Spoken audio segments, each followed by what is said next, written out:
standing outside the steps of the Capitol. It's just past midnight and the legislative session is over.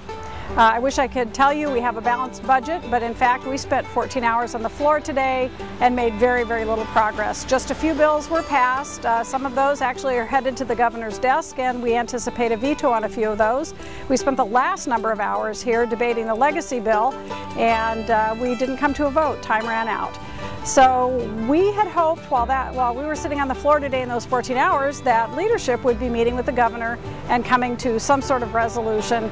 It was perhaps a false hope and maybe not very realistic, but we wanted to get the work done before session ended, and that simply wasn't the case. There were some negotiations, but no progress was made at all.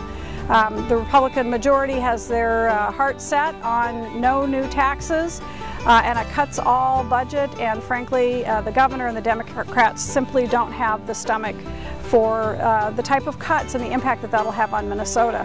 Higher education, K-12, health and human services, increases in property taxes, they simply are things that the Democratic caucus won't support, and the governor was quite clear that he expects some revenue, knowing that there have to be cuts and it's going to be painful, but that we can lessen those cuts significantly with a little bit of revenue. So that was the hope. It didn't happen.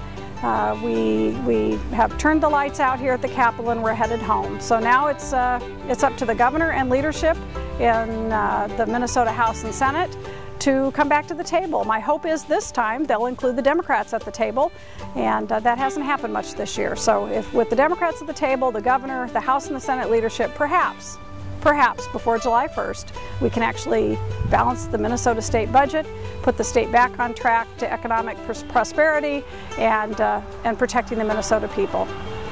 So I'm going to end for this year.